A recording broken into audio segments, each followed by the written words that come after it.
Hello and welcome to Ninja Prep. This is Kapil Goyal, your educator and mentor for PG physics. तो जैसा कि मैंने आपको कहा था कि पंजाब का जो लेक्चरर कैडर का एग्जाम है उसमें सोर्स के फॉर्म में आप जो पंजाब यूनिवर्सिटी चंडीगढ़ है उसका एमएससी एंट्रेंस एग्जाम के जो पेपर है, प्रीवियस ईयर पेपर, उनको अगर आप यूज करें, उनके क्वेश्चंस को आप करें तो आपको काफ़ी हेल्प मिल सकती है।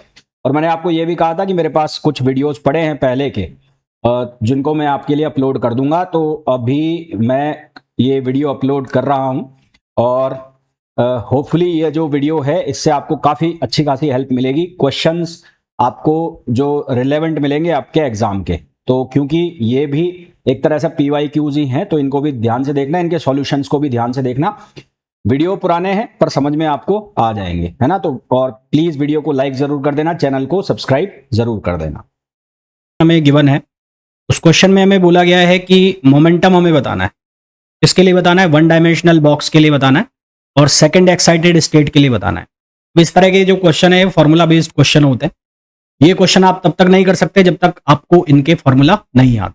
ऐसे क्वेश्चन को सॉल्व करने के लिए आपको इनके फॉर्मूला याद होने चाहिए। जैसे कि वन डायमेंशनल पोटेंशियल बॉक्स की अगर मैं बात करूं और उसके मोमेंटम के लिए हमें पूछा जाए तो उसका जो मोमेंटम होता है वो होता है Pn equals to n pi h cut over a। n pi h cut over a, इसको आप ऐसे भी लिख सकते हैं n पाई h कट को आप लिख सकते हैं h ओवर 2 पाई और यहाँ पर हो जाएगा a, तो पाई से पाई कैंसिल हो गया और ये हो गया n। ये n दोनों h एक जैसे लग रहे हैं तो इनको थोड़ा सा डिफरेंशिएट कर दूं मैं, तो ये n h ओवर 2a। अब हमें क्या करना है, हमें वैल्यू सब्सटीट्यूट करनी है। तो n सेकंड एक्साइटेड स्टेट यानी कि 3 हो गया, h की वैल्यू हो गई 6.64 इंटू 10 पावर माइनस 34 और देन 2, और a की जो वैल्यू है वो कितनी हो गई 1 मीटर। तो यहां से हम इसको सॉल्व करते हैं तो हमारे पास आंसर आता है 9.9 इंटू 10 पावर माइनस 34। अब इस क्वेश्चन में एक गड़बड़ हो सकती थी आपसे कि ये जो सेकंड एक्साइटेड स्टेट है, इस सेकंड एक्साइटेड स्टेट को आप लिख लो n इक्वल्स टू 2, और जब आप n इक्वल्स टू 2 लिखोगे तो आपके पास आंसर हो जाएगा 6.6, जो कि गलत हो जाएगा। तो वन डायमेंशनल बॉक्स की जब हम बात करते हैं तो उसकी जो फर्स्ट एक्साइटेड स्टेट है वो n इक्वल्स टू 2 है और उसकी जो ग्राउंड एक्साइटेड स्टेट है वो है n इक्वल्स टू 1। ये छोटी छोटी चीजें आपको ध्यान रखनी होती है, अदरवाइज आपका जो क्वेश्चन है वो हो जाएगा गलत। नेक्स्ट पार्ट पे चलते हैं, नेक्स्ट क्वेश्चन पे sorry. When the potential energy of a system is independent of time, जब किसी सिस्टम के लिए उसकी पोटेंशियल एनर्जी टाइम से इंडिपेंडेंट होती है तो wave function of the system, तो वेव फंक्शन जो सिस्टम का है वो डिपेंड करता है वेक्टर पोजिशन पर और in each for each particle in the system. तो इसका जो राइट आंसर आ जाएगा वो आ जाएगा सी। तो नेक्स्ट क्वेश्चन पे आइए। नेक्स्ट क्वेश्चन में बोला है the wavelength of the first line बामर series. अब देखो यार, ये रेडबर्ग कांस्टेंट है, इसकी वैल्यू तो फिक्स रहती है। फिक्स कितनी रहती है? आंसर तो तुम्हारा आएगा ये। अब निकालना भी चाहो तो इसको निकालोगे कैसे आप? आपके पास जो फॉर्मूला है वो होता है 1/λ और r, और ये हो जाएगा 1/n1 स्क्वायर और 1/n2 स्क्वायर, ये फॉर्मूला है। अब यहाँ पर आपको बोला है फर्स्ट लाइन। फर्स्ट लाइन कौन सी सीरीज है? लाइमन बामर, है ना। बामर सीरीज है यानी कि n1 की वैल्यू हो गई कितनी? 2 हो गई। n1 की वैल्यू हो गई 2 और n2 की वैल्यू हो गई इनफाइनाइट, और लैम्बडा की वैल्यू आपको गिवन है 6563, तो 1/6563 और r, और यहाँ पर हो गया ये 4, ठीक है। और उसके बाद ये हो गया 1/∞। यहाँ से सॉल्व करोगे तो r की वैल्यू आ जाएगी, और वैसे भी फिक्स वैल्यू आएगी, आप चाहे कोई सी भी लाइन के लिए निकाल लो। तो 1.09 इंटू 10 पावर 7 पर मीटर। ऐसे क्वेश्चंस याद हो तो ज्यादा बढ़िया है, इनमें टाइम नहीं लगता, देखते ही आंसर मारने वाले क्वेश्चन है। नेक्स्ट क्वेश्चन पे आइए। साइक्लोट्रॉन का क्वेश्चन है, फ्रीक्वेंसी पूछी गई है। तो साइक्लोट्रॉन के क्वेश्चन में फ्रीक्वेंसी हमें पूछी गई है, तो फ्रीक्वेंसी का फॉर्मूला होता है QB/2πm। मैंने कहा आपको ये फॉर्मूला आपको याद रखने पड़ेंगे अगर आपको ये क्वेश्चन सॉल्व करना है। टाइम पीरियड का फॉर्मूला होता है 2πm/QB, इसका रेसिप्रोकल कर दो तो वो बन जाता है फ्रीक्वेंसी का फॉर्मूला। यहाँ पर आपको वैल्यू गिवन है, किसकी वैल्यू गिवन है? चार्ज की, and that is equals to 1.6 into 10 power minus 19, तो 1.6 इंटू 10 पावर माइनस 19। बी का मतलब है मैग्नेटिक फील्ड, वो आपको गिवन है कितना? 1.5, तो मैग्नेटिक फील्ड की वैल्यू है 1.5 अपॉन 2πm। पाई कितना हो गया? 3.14, और m की वैल्यू आपको कितनी है? 3.3, तो ये हो गया 3.3 इंटू 10 पावर माइनस 27, तो यहां से ही बन जाएगा 3.3 इंटू 10 पावर माइनस 27। अब देखो जब कैलकुलेशन करोगे तो इतना तो सीधा समझ में आ रहा है कि मिली में तो ये आंसर जाने वाला नहीं है, तो ये क्वेश्चन तो दोनों आंसर ये दोनों कटेंगे। वो आंसर या तो ये है या ये है, थोड़ी सी आपको कैलकुलेशन करनी पड़ेगी। कैलकुलेशन करोगे तो आंसर आपके पास आएगा 11.6 मेगा हर्ट्ज, है ना। आपके पास आंसर क्या आएगा 11.6 megahertz, which is the option C. Next question पे आइए। नेक्स्ट क्वेश्चन में बोला गया है when an electron jumps from an orbit with n is equals to 1 to another orbit when with n is equals to 2 in a singly ionized helium atom, the change of the orbital angular momentum। अब orbital angular momentum Bohr's theory के according किसके equal है, nh upon 2 पाई sorry. अब यहां पर n1 जो है उसकी वैल्यू है 1 और n2 जो है उसकी वैल्यू दे रखी 2। तो चेंज इन एंगुलर मोमेंटम किसके बराबर हो जाएगा, h अपॉन 2 पाई, और ये हो जाएगा n2 माइनस n1। n2 की वैल्यू है 2 और n1 की वैल्यू है 1, तो ये बच जाएगा हमारे पास h अपॉन 2 पाई। तो हमारे पास जो करेक्ट आंसर आ जाएगा वो आ जाएगा सी, यानी कि h upon 2 pi. Next question में हमें बोला गया है if a solid state power supply having voltage regulation 25% has full load voltage of 20 volt, what will be its no load voltage. तो इसकी नो लोड वोल्टेज क्या होगी वो हमें बताना है। तो इसके लिए हम यूज करेंगे परसेंटेज रेगुलेशन का formula, that is equals to V no load minus V full load upon V full load into 100। अब हमें ये कितना परसेंट है, रेगुलेशन 25%, तो यहाँ हो गया 25। वी नो लोड हमें फाइंड आउट करना है, फुल लोड की वैल्यू हमारे पास है और वो कितनी है 20, और ये भी कितना हो गया 20, और यहाँ से आ गया 100। तो ये हो गया 1/4, ये हो गया वी एन एल माइनस 20 और अपॉन 20। फर्दर इसको सिंप्लीफाई करें तो ये हो जाएगा 5, ये हो जाएगा वी एन एल माइनस 20, तो यहाँ से वी एन एल की वैल्यू हो जाएगी 25। हमारे पास जो आंसर आ जाएगा वो आ जाएगा 25 वोल्ट। नेक्स्ट क्वेश्चन पे आइए। The element for which absorption coefficient is larger for a given wavelength in X rays. तो वो कौन सा एलिमेंट है जिसके लिए एब्जॉर्प्शन कोफिशिएंट ज्यादा होता है, तो वो है कौन सा, सी, यानी कि लेड। नेक्स्ट क्वेश्चन पे आइए। The shortest wavelength series of hydrogen spectra is 9.91.2 mm। तो यहां से आपको जो लाइमन सीरीज है उसके लिए लैम्बडा मैक्स और लैम्बडा मिनिमम की वैल्यू लिखनी है ना। तो 1 अपॉन लैम्बडा मैक्स ये कितना हो जाएगा, ये हो जाएगा आर 1 अपॉन n1 स्क्वायर। एक बार मैं फॉर्मूला लिख लेता हूं, n2 स्क्वायर। अब आपको लैम्बडा मैक्स लिखना है, तो 1 अपॉन लैम्बडा मैक्स, यहां से मैक्सिमम हटा दो। सबसे पहले मैक्स लिखना है, मैक्स, तो 1 upon lambda max equals to R 1 upon 1 minus 1 upon 4 ना। तो यहां से 1 अपॉन लैम्बडा मैक्स ये किसके बराबर हो जाएगा, 4 इंटू 3 अपॉन 4। देन सेकेंड हमें निकालना है लैम्बडा मिनिमम, तो 1 upon lambda minimum equals to R, और ये किसके इक्वल हो जाएगा, ये इक्वल हो जाएगा 1 अपॉन 1, और सेकेंड हो जाएगा इनफाइनाइट। तो यहाँ से लैम्बडा मिनिमम की वैल्यू हो जाएगी 1 अपॉन आर। अब हमें क्या करना है, lambda minimum maximum to minimum करना है। Lambda max to lambda minimum, lambda max to lambda minimum करेंगे तो वो बनेगा 4/3, और यहाँ से लैम्बडा मैक्स इक्वल्स टू हो जाएगा 4/3 और लैम्बडा मिनिमम। अब यहाँ से हमें शॉर्टेस्ट वेवलेंथ दी हुई है 91.2 nm, तो लैम्बडा मैक्स की वैल्यू आ जाएगी 4/3 और 91.2 nm। यहाँ से हम इसको सिंप्लीफाई करेंगे तो हमारे पास आंसर आ जाएगा 121.6 nm। तो answer is 121.6 nm, which is option A. Next question पे आइए। What is the difference between the number of atoms per unit cell in face centred cube and number of atoms per unit cell in BCC. तो for FCC, तो सबसे पहले मैं बात कर लूँ for FCC number of atoms कितने हो जाएंगे 4, and for BCC number of atoms कितने हो जाएंगे 2। तो एफसीसी के लिए कितने हो गए 4 और बीसीसी के लिए हो गए कितने 2। तो यहाँ से इनका रेशो निकालना है, तो रेशो कितना हो जाएगा 4/2 इक्वल्स टू 2। तो हमारे पास जो करेक्ट आंसर आ जाएगा that is equals to 2। Triode operating at an anode potential of 300 volt as an amplification factor of 25। तो ये ट्रायोड का क्वेश्चन है, तो इसके लिए फॉर्मूला होता है mu delta V P upon delta V जी। तो म्यू की जो वैल्यू है वो हमें गिवन है 25, delta V P anode potential जो है वो है 300 वोल्ट, तो ये हो गया 300 वोल्ट, और डेल्टा वी जी ये निकालना है हमें। तो यहाँ से delta V G equals to हो गया 300 अपॉन 25। तो इसको हम सॉल्व करेंगे तो ये बन जाएगा 12 वोल्ट, ये बन जाएगा 12 वोल्ट, यानी कि answer D. Given metal crystallise out with a cubic structure having edge length of 361 pm। Edge length यानी कि ए की वैल्यू हमें गिवन है और ए की वैल्यू है 361 pm। हमें क्या निकालना है, रेडियस ऑफ वन एटम, तो r इक्वल्स टू होगा a/2√2।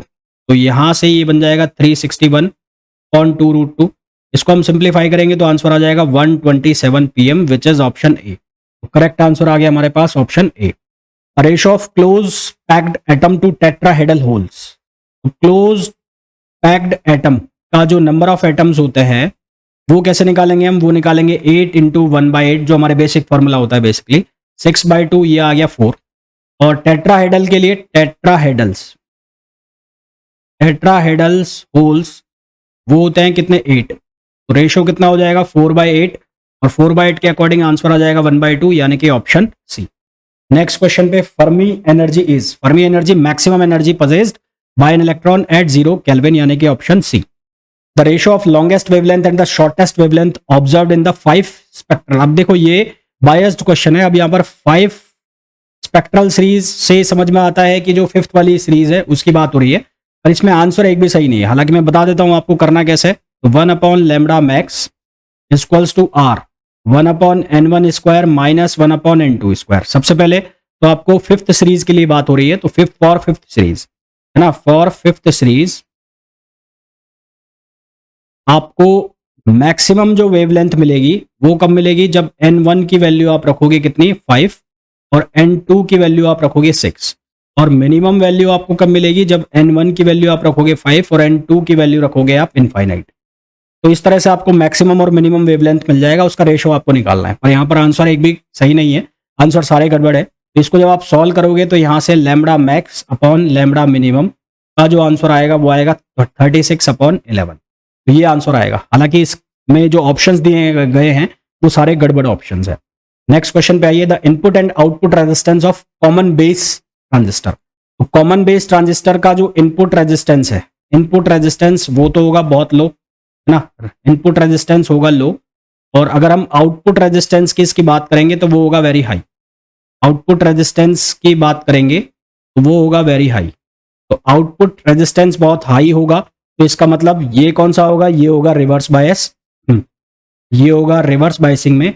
और ये किस में होगा, ये होगा फॉरवर्ड बायसिंग में ना, ये किस में होगा, फॉरवर्ड बायसिंग में। हमारे पास जो इसका आंसर आ जाएगा वो आ जाएगा ए।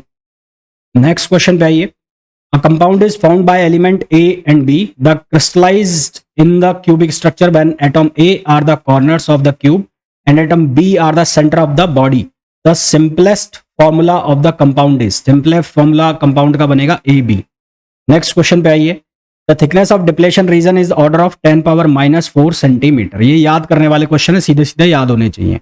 Select a ferromagnetic material from the following. तो इनमें जो मटेरियल हमें दिए गए इनमें फेरोमैग्नेटिक मटेरियल कौन सा है, क्रोमियम ऑक्साइड है ना, कौन सा है, क्रोमियम ऑक्साइड, यानी कि option D. The intensity of radiation emitted by the sun has its maximum value at a wavelength of 510। यहाँ पर वीन्स डिस्प्लेसमेंट लॉ लगाना है, यानी कि λ1 T1 इक्वल्स टू λ2 T2। आपको रेशो बताना है T1/T2 that is equals to λ2/λ1। λ2 की वैल्यू हो गई 350 और ये वैल्यू है 510। तो इसको सॉल्व करेंगे तो आंसर आ जाएगा 0.69 nm, यानी कि ऑप्शन ए। तो राइट आंसर इज ऑप्शन ए। फिर हमें नेक्स्ट क्वेश्चन पूछा है, common emitter amplifier is designed with NPN transistor और अल्फा की वैल्यू है 0.99।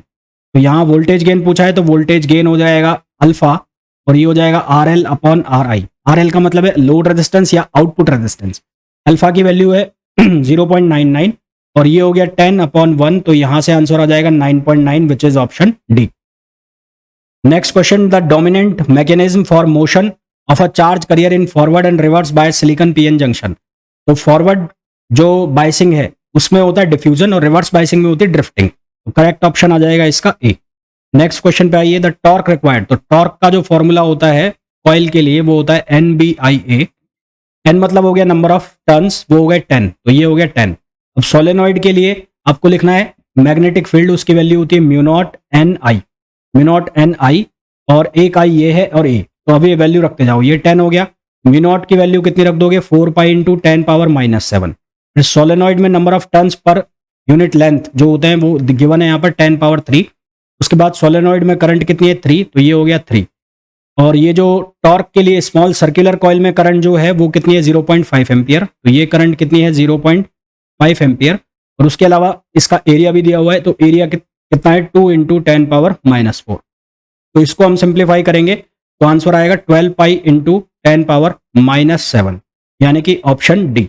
ऑप्शन डी इसका करेक्ट आंसर होगा।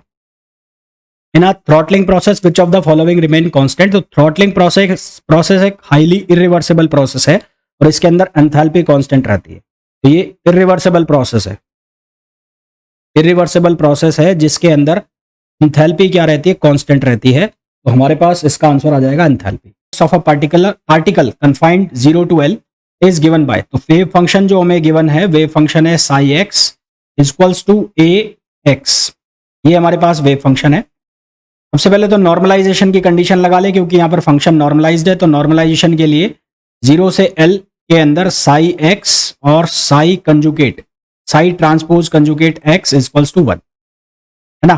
तो इसको वेव फंक्शन, जो फंक्शन हमें दिया है उसकी वैल्यू अगर हम रख दें तो ये हो जाएगा 0 से L, ये हो जाएगा x² dx इक्वल्स टू 1। और यहां से हम सॉल्व करेंगे तो a² की वैल्यू हमारे पास आ जाएगी, कितनी आ जाएगी, यहां पर बन जाएगा हमारे पास x³, ये बन जाएगा L³/3 इक्वल्स टू 1 और a² की वैल्यू हो जाएगी 3/L³। ये वैल्यू किसकी हो गई, a² की हो गई। हमें निकालनी है प्रोबेबिलिटी। तो प्रोबेबिलिटी जो है वो किसके बराबर होगी, साई एक्स और उसका स्क्वायर। तो इसका स्क्वायर करेंगे तो यहां से हो जाएगा ये a² और x²। तो a² की वैल्यू कितनी, 3/L³, तो ये हो जाएगा 3/L³ x², यानी कि हमारे पास जो करेक्ट आंसर आ जाएगा वो आ जाएगा B. B is the right answer. Next question पे आइए। नेक्स्ट क्वेश्चन में बोला है energy release during fission of uranium 235 into barium and krypton is about 200 mega electron volt. The energy is equivalent to mass defect approximately.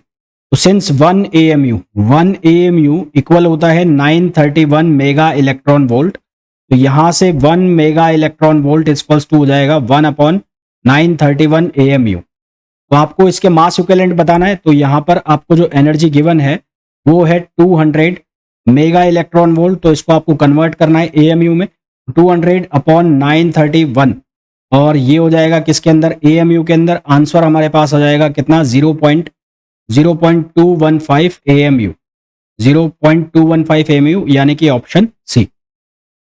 Next question में हमें बोला है the half life of radium is about 1600 years. तो half life हमें given है कितनी है, वो है 1600 ईयर्स, ये हाफ लाइफ है। अब हमें बोला है कि 100 ग्राम रेडियम एक्सिस्टिंग नाउ, अभी जो है वो m0, यानी कि m0 की जो वैल्यू है वो है 100 ग्राम। m0 की जो वैल्यू है, मास, इनिशियल मास जो है उसकी वैल्यू हमें कितनी गिवन है, 100 ग्राम है। और कितना बचेगा, यानी कि m की वैल्यू 25, ये कितने टाइम बाद बचेगा। तो हमारे पास फॉर्मूला m/m0 इक्वल्स टू, इसको हम लिख लेंगे 1/2, और ये हो जाएगा t/t²। तो m की वैल्यू कितनी हो गई, 25 ये हो गया 100 इक्वल्स टू 1/2, और t/t²। तो t½ की जो वैल्यू है वो है 1600। तो यहां से ये वैल्यू हो जाएगी 1/2 और 2, मतलब 1/2 का स्क्वायर, और ये हो गया 1/2, और ये हो गया t/1600। तो यहां से t की वैल्यू आ जाएगी 32 ईयर्स। तो आंसर आ जाएगा हमारे पास ऑप्शन ए। नेक्स्ट क्वेश्चन पे आइए। नेक्स्ट क्वेश्चन में हमें बोला है the ionization energy of hydrogen atom is 13.6 electron volt, the ionization energy of helium atom would be. Ionization energy equals to क्या होता है, E infinite to E existing state. Existing state जो है उसकी, वहां से उसको इनफाइनाइट तक लाना, that is known as ionization energy. वो एनर्जी कितनी गिवन है, वो एनर्जी गिवन है हमें 13.6 इलेक्ट्रॉन वोल्ट। हमें किसके लिए बताना है, हीलियम के लिए बताना है। तो फॉर हीलियम, तो हीलियम के लिए अगर हम बात करें तो इसको हम 13.6 इंटू Z²/n², n एक तो वैल्यू इनफाइनाइट हो जाएगी और एक उसकी ग्राउंड स्टेट, यानी कि n = 1। और हीलियम के लिए Z की वैल्यू कितनी हो गई, 2। तो यहां से हम इसको सिंप्लीफाई करेंगे तो ये आ जाएगा हमारे पास 13.6 इंटू 2 2 = 4, और सॉल्व करेंगे तो आ जाएगा 54.4 इलेक्ट्रॉन वोल्ट। तो हमारे पास जो एग्जैक्ट आंसर आ जाएगा वो आ जाएगा 54.4। नेक्स्ट क्वेश्चन पे आइए। नेक्स्ट क्वेश्चन में बोला है the frequency of the radiation emitted bye hydrogen atom for transition between n = 2 to n = 1 is new not. हमारे पास जो फॉर्मूला होता है वो फॉर्मूला होता है nu equals to R C Z square 1/n1 square minus 1/n2 square, ये formula है। n1 की वैल्यू कितनी है 1 है और n2 की वैल्यू 4 है, तो यहाँ से ये बन गया न्यू नॉट, और न्यू नॉट की वैल्यू हो गई R C Z square 1 minus 1/4, तो ये बन जाएगा न्यू नॉट इक्वल्स टू, ये हो गया 3/4 आर सी, 3/4 आर सी। ये फर्स्ट कंडीशन हो गई, फर्स्ट कंडीशन। उसके बाद सेकंड कंडीशन में n1 इक्वल्स टू 1 है और n2 इक्वल्स टू 4 है, तो यहां पर हमारे पास ये बनेगा न्यू 1 में बोल देता हूं इसको, और ये हो गया आर सी, और ये हो जाएगा 1 माइनस 1/16, तो यहां से न्यू 1 इक्वल्स टू हो जाएगा 15/16 आर सी, और ये हो गया सेकंड। तो from first and second first and second से क्या मिल जाएगा, nu nu naught equals to, ये कितना आ जाएगा 5/4, nu nu naught equals to 5/4, यानी कि nu 1 equals to 5/4 into nu naught, which is option C. तो इसका जो करेक्ट आंसर आ जाएगा वो आ जाएगा सी। नेक्स्ट क्वेश्चन में बोला है the shortest wavelength in Lyman series of hydrogen spectra is 91.2 mm। तो इसकी बात हो रही है शॉर्टेस्ट वेवलेंथ, तो शॉर्टेस्ट वेवलेंथ की बात हो रही है। सबसे पहले वेवलेंथ का फॉर्मूला लिख लें, तो 1/λ equals to R 1/n1 square minus 1/n2 square. तो शॉर्टेस्ट वेवलेंथ का मतलब हो गया कि n1 की वैल्यू 1 और n2 की वैल्यू इनफाइनाइट, तो यहां से लैम्बडा मिनिमम 1/λ मिनिमम, तो 1/λ मिनिमम इक्वल्स टू आर, और शॉर्टेस्ट के लिए 1/1 और ये हो गया 1/इनफाइनाइट। तो यहां से हमारे पास वैल्यू जो बन गई वो बन गई कितनी, lambda minimum equals to 1/r, और ये वैल्यू कितनी है 91.2, तो r की वैल्यू कितनी हो गई 1/91.2 nm में। लॉन्गेस्ट वेवलेंथ निकालना है, तो लॉन्गेस्ट वेवलेंथ, तो फॉर लॉन्गेस्ट वेवलेंथ, लॉन्गेस्ट के लिए क्या होगा, n1 इक्वल्स टू 1 और n2 इक्वल्स टू क्या हो जाएगा 2, 1/λ मैक्स इक्वल्स टू r, ये हो जाएगा 1 माइनस 1/4। तो यहां से हम इसको, यहां से हमारे पास ये वैल्यू बन जाएगी 1/λ मैक्स इक्वल्स टू, ये हो जाएगा 3r/4, ये वैल्यू हो जाएगी हमारे पास 3r/4, और लैम्बडा मैक्स की वैल्यू हो जाएगी 4/3r। अब हमारे पास r की जो वैल्यू है उसको हम सब्सटीट्यूट कर देते हैं, तो यहां से लैम्बडा मैक्स की जो वैल्यू हो जाएगी वो हो जाएगी 4 इंटू 91.2/3, तो आंसर आ जाएगा हमारे पास 121.6 nm, यानी कि ऑप्शन डी। तो इसका जो करेक्ट आंसर आ जाएगा वो आ जाएगा ऑप्शन डी। नेक्स्ट क्वेश्चन पे आइए, most crystal showed good cleavage because the their atoms ions और मॉलिक्यूल्स अरेंज इन प्लेन, वो अरेंज होते हैं किसके अंदर, प्लेन के अंदर। नेक्स्ट क्वेश्चन पे आइए, example of body centred cube, body centred cube NaCl जो है वो BCC का एग्जाम्पल होता है, तो आंसर आ जाएगा C. Which type of solid crystal will conduct heat and electricity, metallic जो है मेटल वो आराम से हीट को और इलेक्ट्रिसिटी को कंडक्ट कर सकता है। When BCC iron is heated it change to FCC, तो इसका रिजल्ट में जो इसका वॉल्यूम है वो क्या होगा, कम हो जाएगा, तो वॉल्यूम कॉन्ट्रैक्ट होगा। नेक्स्ट क्वेश्चन पे आइए, which metal amongst the following has the highest packing efficiency, में से हाईएस्ट पैकिंग एफिशिएंसी किसकी होती है, तो वो होती है एल्यूमिनियम की। अब ये क्वेश्चन ऐसे हैं तो याद करने वाले हैं, है ना, याद करने वाला है। Next question, CSBr crystal has BC structure, तो BCC स्ट्रक्चर के लिए R इक्वल्स टू होता है √3/4a, तो यहाँ A की वैल्यू आपको दी है 4.3, तो ये हो जाएगा √3/4 इंटू 4.3, तो ये हमारे पास आंसर आएगा 1.86 Armstrong, 1.86 Armstrong. Shortest inter ionic distance, तो इंटर आयोनिक डिस्टेंस जो होगी, डिस्टेंस वो किसके इक्वल होगी 2r, और 2r का मतलब कितना हो जाएगा 2 इंटू आर, आर कितना है, आर हमने निकाला 1.86, तो ये आंसर आ जाएगा हमारे पास 3.72, तो आंसर इज 3.72 आर्मस्ट्रॉन्ग, जो कि है ऑप्शन ए। नेक्स्ट क्वेश्चन पे आइए, the number of unit cells in 58.5 gram of NaCl is near, number of unit cells in 58.5 gram of NaCl is nearly, तो 58.5 ग्राम NaCl कितने मोल होते हैं इसमें, एक मोल का मतलब हो गया 6.023 इंटू 10 पावर 23, तो 1 unit cell contains 4 NaCl units. ठीक है, तो हमें बताना है नंबर ऑफ यूनिट सेल्स. तो नंबर ऑफ यूनिट सेल्स, तो ये हो जाएगा कितना, ये हो जाएगा 6.023 इंटू 10⁻23/4. हमारे पास जो आंसर आ जाएगा वो आ जाएगा 1.5 इंटू 10⁻23, यानी कि ऑप्शन बी. नेक्स्ट क्वेश्चन पे आइए. Next question, in which of the following a CPU can execute a program? Binary codes. Next question, Boolean algebra y dot B किसको बताता है? एंड प्रोडक्ट को. y equals a AND b. ठीक. Next question पे आइए. Which of the following is not a acceptor impurity? Indium, boron, gallium, ये type जो है ये इसके लिए पी टाइप को बनाने के लिए काम आते हैं, तो ये एक्सेप्टर हैं. जबकि जो आर्सेनिक है वो एन टाइप के लिए है. तो ये कौन सा हो गया? डी आंसर हो गया इसके लिए. Next question, where is the velocity of electron is maximum in diode? Diode के अंदर इलेक्ट्रॉन की वेलोसिटी मैक्सिमम कहाँ होती है? तो वो होती है नियर द एनोड, एनोड के पास. Next question, a transistor is used in common emitter mode as an amplifier, then the input common emitter mode में यूज हो रहा है. तो the input signal is connected in series why with the voltage applied to the base emitter junction. बिल्कुल सही है.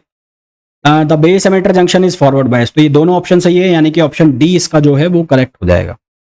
Next question है, a glass plate of refractive index n is equals to 1.5 and thickness 30 mm is placed just below a well focused microscope. For focus it again the microscope should be move. तो यहां पर जो path difference है, path difference वो कितना हो गया? वो हो गया म्यू -1 इंटू टी.